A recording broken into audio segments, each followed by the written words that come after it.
It's December, and across India, the rice harvest is underway. In the space of a few weeks, the nation's farmers will gather 100 million tonnes of grain, the main food source for almost 1.5 billion people. But at this farm, in these fields, a different story is playing out. These are some of the rarest rice varieties in the world. All of them collected, saved and planted by scientist and seed saver Dr Debal Deb.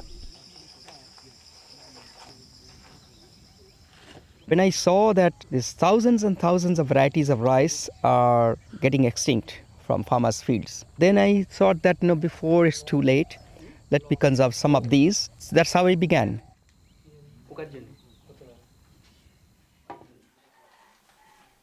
Through decades of travel across India, Debal Deb has assembled a collection of 1,440 varieties of rice. Each one has its own special properties.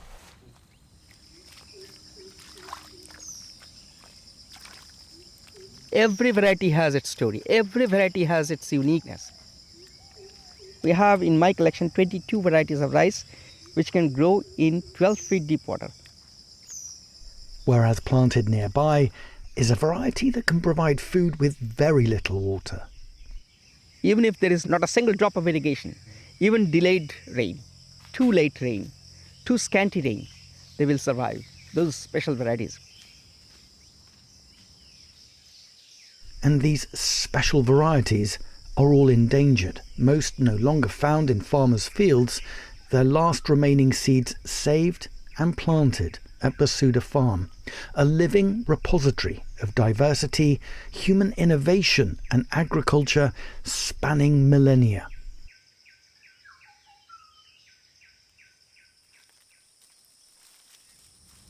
The thousands and thousands of varieties of rice, they were created by farmers over thousands of years. Not in the laboratory by the lab coat wearing scientists. This is the material, genetic material, which is feeding the entire population of the world. But Debal Deb has done as much as he can to keep this rice diversity alive. This harvest at Basudha Farm will be the last.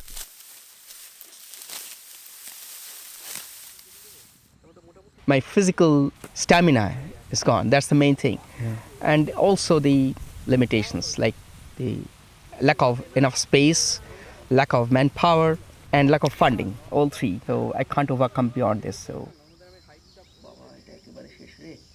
I've travelled to Basuda to meet Debal Deb and learn the story of the seeds he's collected and saved, to explore their past and follow their future. Because every single grain of rice you see here is too precious to lose. I'm Dan Saladino, a food journalist and author, and I've travelled around the world searching for the world's most endangered foods,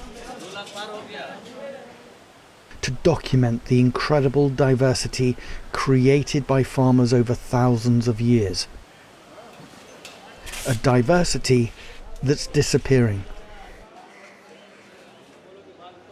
To me, these stories mean everything. They represent our history and culture, politics and pleasure, economics and power. And I'm convinced we need to save what's left of the world's food diversity, because in an increasingly unstable and uncertain world, it gives us options for the future. On my travels, I've met pioneers, visionaries and heroes, people who've dedicated their lives to saving our agricultural inheritance. One of the most inspirational of all is Debal Deb. It's early morning and I'm feeling exhausted following a 12-hour journey by car, by plane, by train, but it's worth it because I'm standing in one of the most food diverse places I've ever visited. This is in Odisha. It's a farm Debal has created. It's in an extremely remote region where there are tribal people, there is rice diversity unparalleled anywhere else in the world because there are more than 1,400 varieties that Debal has collected here. And today some of that rice is going to be harvested.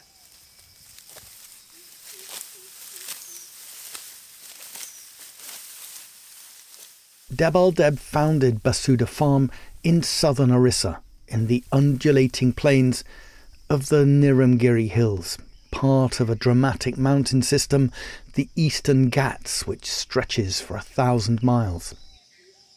This is a place of damp, deciduous forest and a rich biodiversity of birds, snakes, butterflies and more. And to that, Debal Deb has added even more biodiversity. Not only rice, but also trees and plants he's collected on his travels, many also at risk of extinction. In Sanskrit, Basuda means Mother Earth.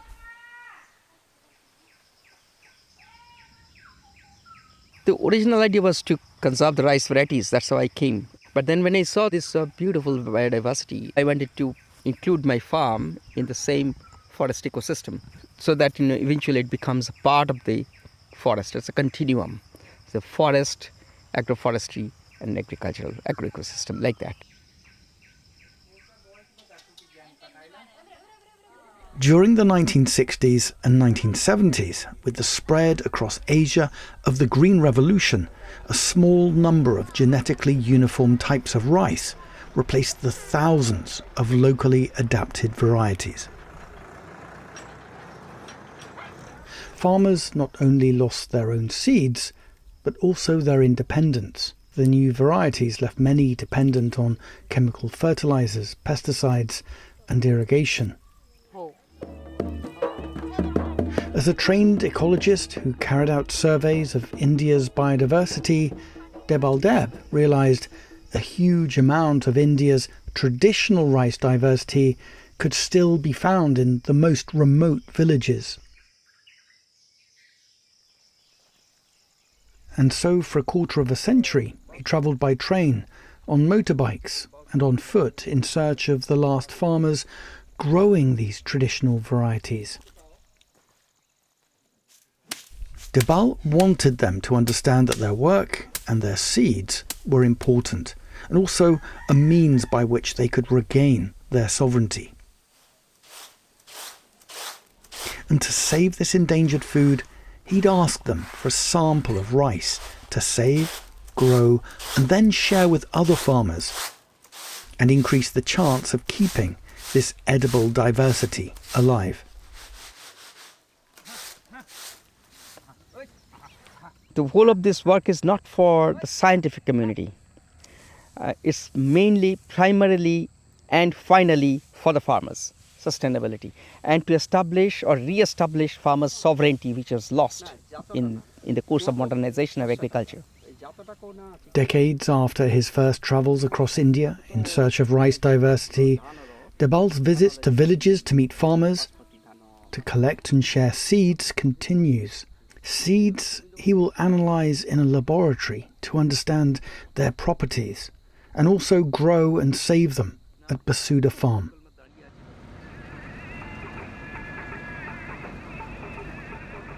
Deep in one of the most remote parts of Odisha and the district of Koraput, Debal has arrived in a hamlet home to members of the forager tribe. This community lost all its traditional varieties of rice and became dependent on just a few modern ones, something Debal has helped to change. Well, I'm now in Koraput, and it's taken 7-8 hours from Debal's farm to reach this village. This is one of the locations in Odisha that Debal has travelled to in the last 26 years. incredible journeys into remote villages to make contact with people, to find out what rice they're growing, and then to use his seed bank to replace some of the traditional varieties. And this is one of those villages, and the farmers here, 9 of them, are now growing some of the lost rice varieties of India.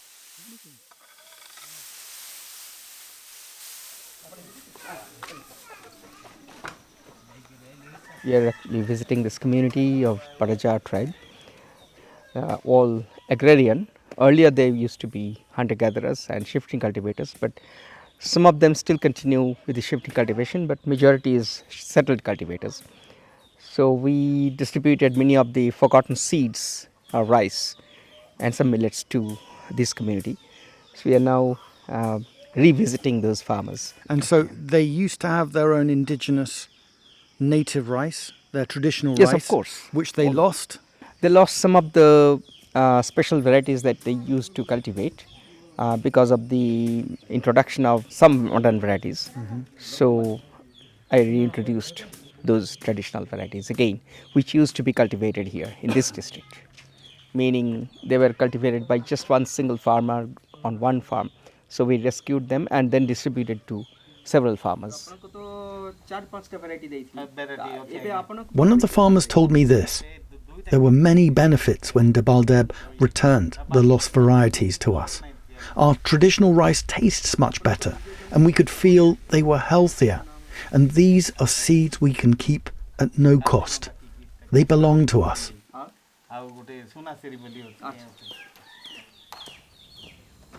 But Debal's years of travelling, of collecting and growing have come to an end.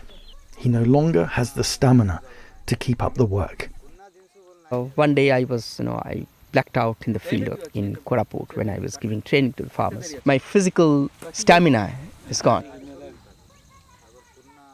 And it's not just the stamina needed to keep the farm going. There's also an exhaustion that comes from working without government funding or support from major NGOs. Debal says he has no choice but to let his small team of helpers go, people who've shared his determination to save rice diversity. I am not able to give them sufficient wage, which they deserve.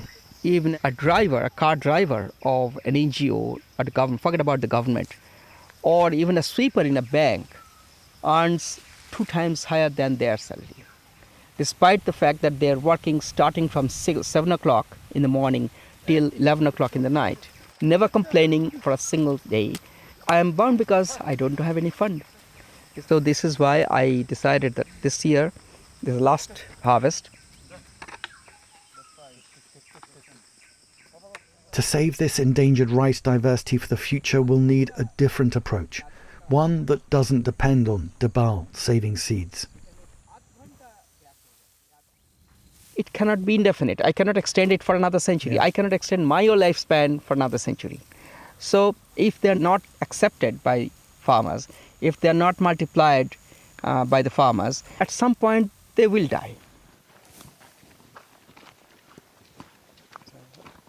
Have we arrived in the village? Yes, this is the village. The solution, Debal hopes, lies a short walk away from Basuda Farm.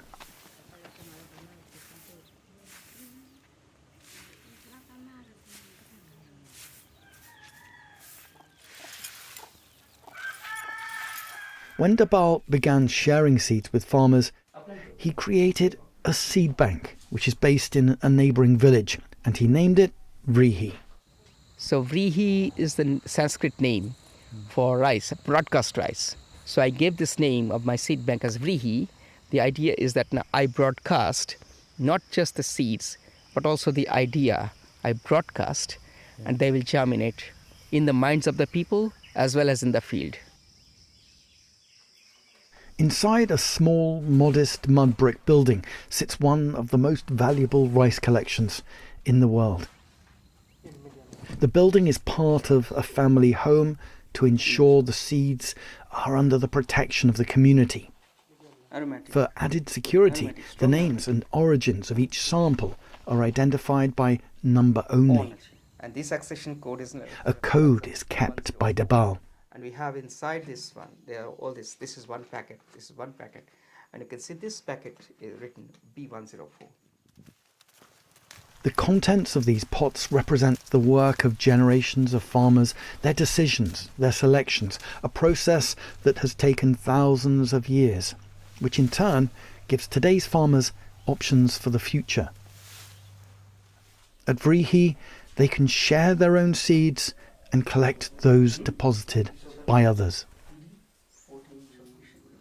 This is an exchange system, no money involved, so it's an expanding circle. In these 25 years, it would exceed 17,000 farmers we have distributed. The seeds from Debal's last harvest will come here to be stored, and then the entire contents of this seed bank will be shared out to a group of farmers who volunteered to keep the mission going. So from this one place of Vrihi, there will be 22 places of Vrihi, distribution. And you can step back a little.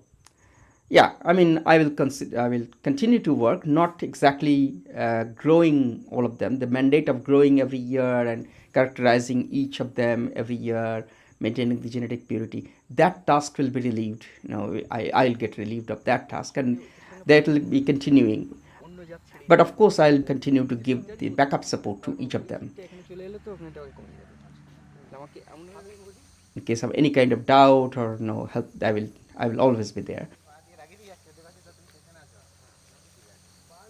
And I expect that they will also transfer this knowledge to other farmers. They will also replicate the seeds and give to other farmers. Which is already happening. But the main thing is in the knowledge and the skill to maintain the genetic purity. That was not happening. So I hope from this year, after this training, these future conservators will also maintain this and also transfer the skill to others. The last harvest marks the end of the work at Basuda, but Debal Deb's role will continue in other ways, not as a seed saver and grower, but instead as a scientist working in a laboratory.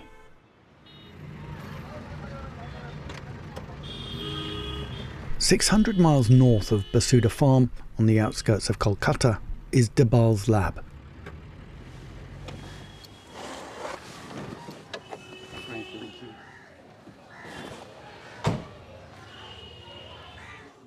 Some might attempt to dismiss Debal's attachment to rice diversity as a love of folk wisdom or a romantic ideal of traditional farming.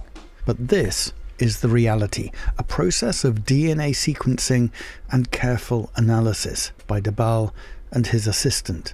It means every claim Debal makes about the unique properties of the rice he's saved is backed up by rigorous scientific testing. Of his most surprising discoveries is a rice collected from a remote tribe that contains nanoparticles of silver. In modern medical practice, silver is used to treat infections. And so Debal was awestruck when he realized the tribe had been using the rice for the same purpose for centuries. Scientists hardly ever acknowledge this debt to those unknown, unnamed scientists who developed those varieties, who created those varieties. Now it's extinct from the farmers' fields. I am the last repository of that variety.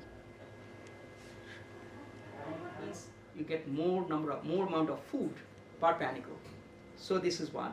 The second was that the earliest one. This is essential work and also expensive work. And the only reason it continues are the donations from people who believe in Debal Deb's mission. So it's totally crowd-funded, funded by friends. They give this kind of donation. Even a tea shop owner gives me 200 rupees every month. That's my pride and joy. Debal's last harvest is now in, and my journey through India to follow his work is over. It's work I've found inspiring, and I hope its legacy will continue through the efforts of the farmers he's trained. The seeds they're now responsible for would have been lost a long time ago, without Debal Deb. We all need to know Debal Deb's story more than ever. Like the rice he saved, his work and his ideas are too precious to be lost.